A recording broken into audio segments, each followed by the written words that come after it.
एक और बड़े महान संत आचार्य जिनके हम सब आभारी हैं। हम सब आज यहाँ इकट्ठे एकत्रित नहीं होते अगर ये महान संत इस पृथ्वी पर नहीं आते, जिनका नाम है श्रील ठाकुर भक्ति विनोद। तो ठाकुर भक्ति विनोद इस पृथ्वी पर आए थे 1838 में, लगभग 150 साल पहले। उन्हें चैतन्य महाप्रभु जी परम भगवान श्री कृष्ण के अवतार हैं। उनकी दिव्य शक्ति माना जाता है। और वो आए थे उस समय जबकि अंग्रेजों का प्रभाव भारत में फैल रहा था। शायद आप लोग ने इतिहास में पढ़ा हो, जब अंग्रेज लोग भारत में आए तो ये सोच रहे थे भारतीय संस्कृति को कैसे तोड़ा जाए। तो उन दिनों में इंग्लैंड से बड़े बड़े इंग्लिश भाषा के फिलोसोफर लेखक आए भारत में, और वो भारतीय शास्त्रों की निंदा करने लगे। एक बड़े प्रसिद्ध ब्रिटिश लेखक ने कहा कि भारत की जितनी भी शास्त्र हैं ये संस्कृत भाषा में, इन सबको आप एकत्रित कर लो, उसमें उतना ज्ञान नहीं मिलेगा जो कि अंग्रेजी भाषा की एक बच्चों की किताब में मिलेगा। क्या अपमान है कि नहीं। तो ठाकुर भक्ति विनोद जी पले थे इस वातावरण में। उनके हृदय में बहुत दुख हो रहा था जिस भावना से ये अंग्रेज लोग ये हमारे वैदिक संस्कृति की का अपमान कर रहे थे। तो आस्ते आस्ते ठाकुर भक्ति विनोद जी बड़े पढ़े लिखे थे, बहुत धनी खानदान में उन्होंने जन्म लिया था, नादिया डिस्ट्रिक्ट बंगाल में। बहुत पढ़े लिखे थे, वकील बने थे। उन दिनों में भारतीयों को सबसे ज्यादा ऊंची जिम्मेदारी थी कि इसकी मैजिस्ट्रेट थी। तो जज थे, मैजिस्ट्रेट थे। और उन्होंने अपने जीवन में सरकार की नौकरी भी की 7 घंटा दिन में, और 8 घंटा दिन में ग्रंथों को लिखते थे। लगभग 100 ग्रंथ लिखे, 100। और उन्होंने जो चैतन्य महाप्रभु जी की जो असली शिक्षा है उसकी स्थापना की। तो ठाकुर भक्ति विनोद जी की अनेक रचनाएं हैं। हम संक्षेप में उनकी एक बड़ी प्रसिद्ध रचना का भाव आपको समझाएंगे। क्यों संतों को हम पहचानते हैं उनके उपदेश के द्वारा, उनकी शिक्षा के द्वारा।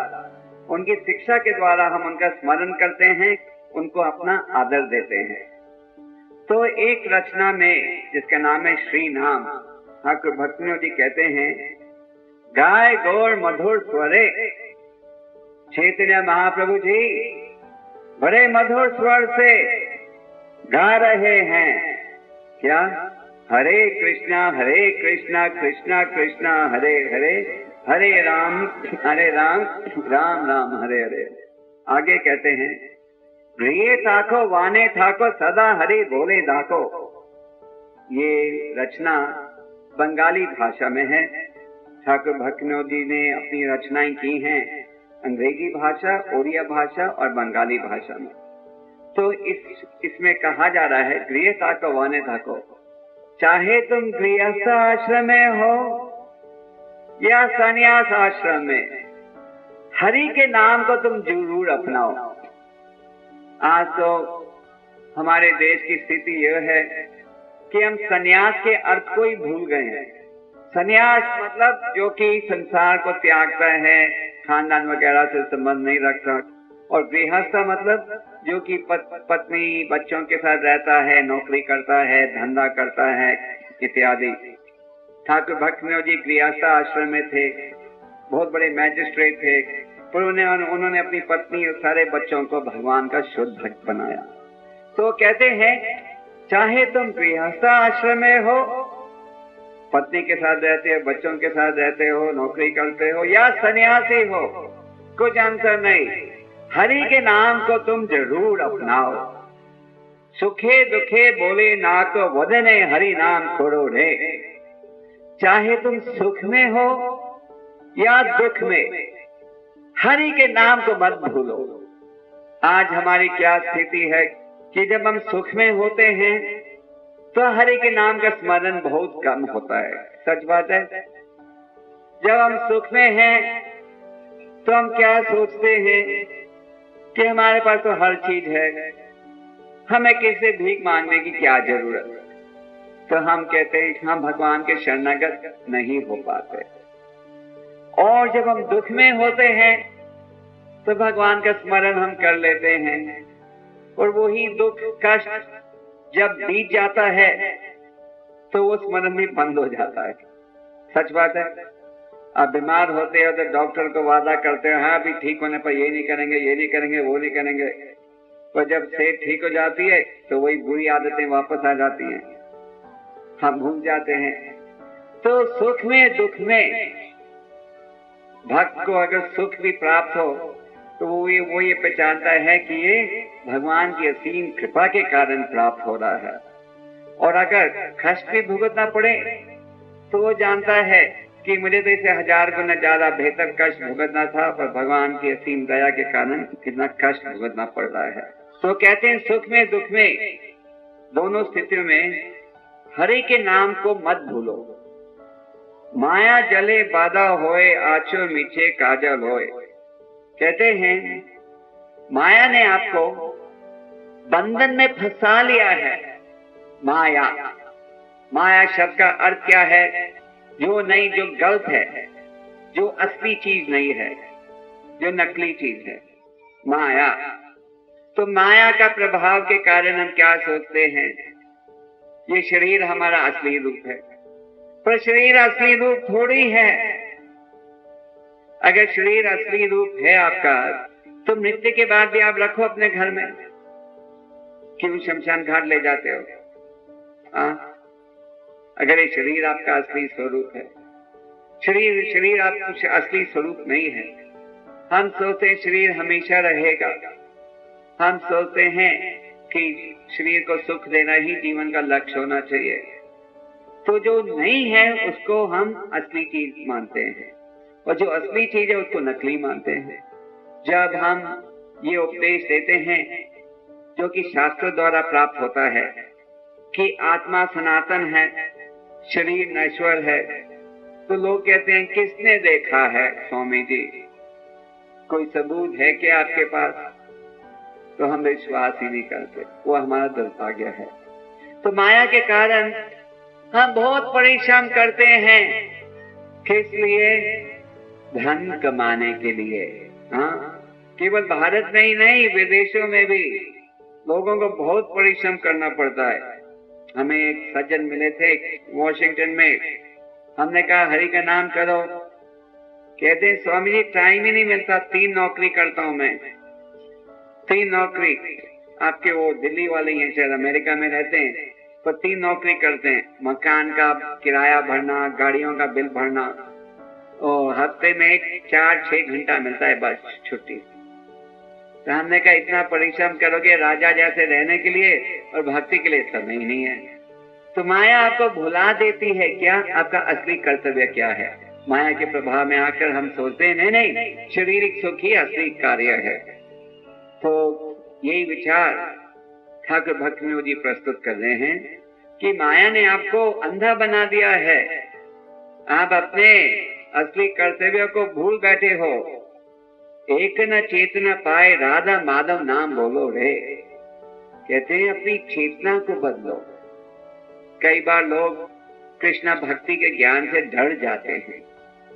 डरने की कोई आवश्यकता नहीं है, क्योंकि भगवान का उपदेश क्या है कि आप अपनी चेतना को शुद्ध बनाओ। भगवान ये नहीं कहते कि आप नौकरी कर दे तो नौकरी छोड़कर जंगल में जाओ, पहाड़ों में जाओ। भगवान ये नहीं कहते कि आप बीवी बच्चों धंधा सब छोड़ो। नहीं, भगवान कहते हैं कि जो भी तुम करो मेरे लिए करो। जैसे गीता में भगवान क्या कहते हैं, यत् करोषि यत् दशनासि यत् जहोसि ददासि यत् तपस्वति कौन्तेय तत् कुरुष्व मदर्पणम्। भगवान गीता के 4 अध्याय में कहते हैं जो भी तुम खाओ पहले मुझे अर्पण करो फिर खाओ।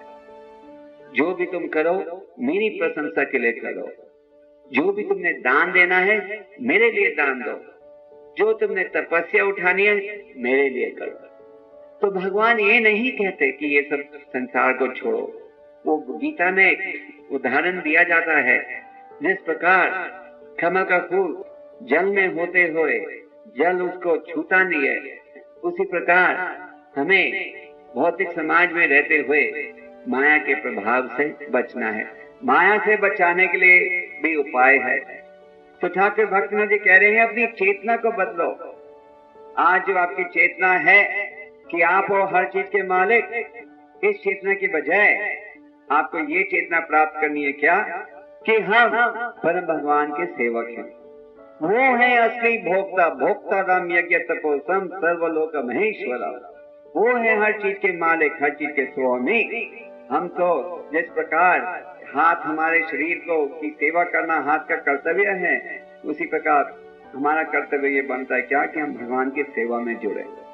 तो ठाकुर भक्तिनाथ जी कहते हैं कि तुम अपनी चेतना को बदलो, राधा माधव का भजन करो। भगवान के हजारों नाम है, उन्हें एक है माधव, तो जो कि लक्ष्मी के स्वामी हैं। तो कहते हैं राधा माधव का भजन करो। जीवन होइले शेषा न बाजिले ऋषिकेश। कहते हैं आगे ये जो जीवन है इसमें तो कष्ट ही कष्ट है, और अगर आप ये जीवन को बिता दोगे भगवान की सेवा के बिना तो इस जीवन में और मरे हुए जीवन में कोई अंतर नहीं है। बुरा नहीं मानना, पर शास्त्र में कहा गया है धर्मीन हीना पशु भी समाना, कि जो व्यक्ति मानव जीवन की प्राप्ति के द्वारा भगवान का भजन नहीं करे उस व्यक्ति के जीवन में और पशु के जीवन में कोई अंतर नहीं। और अगर आज आप ध्यान से देखो, प्रजा की बुद्धि पशुओं जैसे ही है। सच बात है, सारे विश्व में भारत में भी वही स्थिति है। क्यों? सिर्फ यही चिंता कर रहे हैं, खाने के लिए कहाँ है, सोने के लिए कहाँ है, भोग विलास के लिए कहाँ सुविधा है, और हम अपने आप को बचाएंगे कैसे। बस उसके बाहर से हम सोचते ही नहीं। हम कभी सोचते ही नहीं मानव जीवन कितनी कठिनाई से प्राप्त हुआ है। सोचते ही नहीं कि अगला जीवन मानव योनि में तो ही प्राप्त होगा अगर हम शास्त्र पर आधारित जीवन का उपयोग करेंगे, और अगर हम शास्त्र के विपरीत कार्य करेंगे तो हमें अगला जीवन पशु के देह में प्राप्त करना पड़ेगा। तो कह रहे हैं जीवन हैला शेष न बाजिले ऋषिकेश। ऋषिकेश इंद्रियों के स्वामी का आपने भजन नहीं किया तो ये जीवन बेकार में जाएगा। तो ठाकुर भक्ति विनोद आपके चरणों में गिरते हुए आपसे प्रार्थना करते हैं, एक बार नाम मानो रे। एक बार तो आप कृष्णा का नाम ले लो। कृष्णा के नाम में इतनी शक्ति है, ज्ञान से अज्ञान से जो व्यक्ति भी इसका नाम का उच्चारण करेगा वो इसका लाभ उठाएगा।